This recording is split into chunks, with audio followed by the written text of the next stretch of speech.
বাবাকে ডেকে এনে অগ্নি করলো বড় ভুল। কথা অগ্নিকে ভুল বুঝলো, কিন্তু কেন সেটা দেখতে হলে স্কিপ না করে পুরো ভিডিওটা দেখতে থাকো। হ্যালো বন্ধুরা, আমি অনু, আপডেট উইথ অনু চ্যানেলে তোমাদের স্বাগত।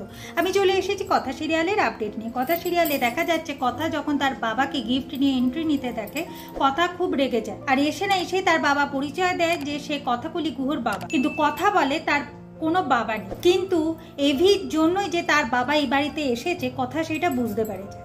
এরপর সে এভিকে বলে যে জন্মদিনের দিন এত বড় আঘাতটা নাই দিতে পারত।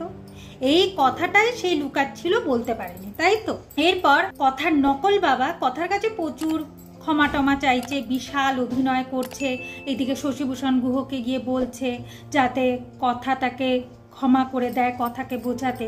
কিন্তু শশীভূষণ গুহ বলে কথা যেহেতু তার বাবাকে মেনে নিতে পারছে না, এই ব্যাপারে তারা কোনো হেল্প করতে পারবে না। এরপর কথা এভিকে বলে আপনি আপনার বাবাকে মেনে নিয়েছেন তো, আপনার বাবা তো নির্দোষ, তাহলে আপনি আপনার বাবাকে ফিরিয়ে আনেননি, তাহলে আপনি কেন আমার ব্যাপারে নাক গলাচ্ছেন? আমি তো খুঁজে পাচ্ছি না।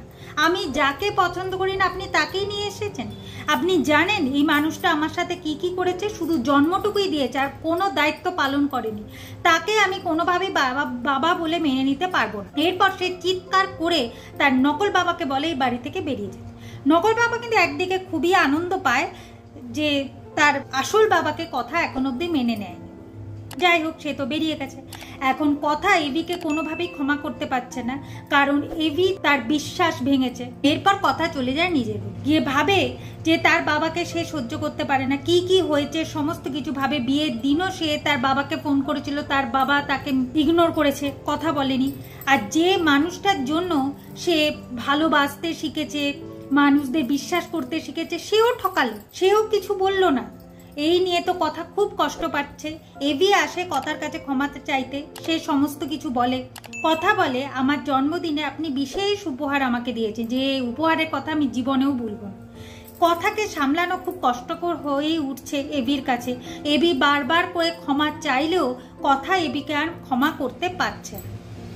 আর জন্মদিনের বাকি দিনটাও এভি নিজের হাতেই স্পয়েল করে ফেললো। এখন সবাই ভাবে কথাকে যদি কেউ নিচে নিয়ে আসতে পারে সেটা নাকি জুনি ঋতু, কিন্তু জুনি ঋতুও বলে আমরা কিচ্ছু করতে পারবো না, যদি পারে সেটা এভিই পারবে, কারণ কথা পিসমশাইয়ের ব্যাপারে খুব স্ট্রিক্ট, ও সহজে মেনে নেবে না। এখন এভিও কিছু করতে পারছে না, কারণ সে নিজের হাতে কথাকে কষ্ট দিয়ে ফেলেছে। তাই এভি কিভাবে কথাকে সামলাবে সেটাই খুঁজে পাচ্ছে না। ঠিক সেই সময় রিচা সন্ন্যাসী বেশে এসে উপস্থিত হয় গুহবাড়িতে। গুহবাড়িতে উপস্থিত হয় সে কি কি খেল দেখাচ্ছে সেটা দেখতে হলে স্টার জলসা এইচডিতে কথা সিরিয়ালে চোখ রাখতে হবে। আর আমার এই ভিডিওটা ভালো লাগলে লাইক, শেয়ার ও সাবস্ক্রাইব করে দিতে হবে। ভিডিওটা দেখবার জন্য অসংখ্য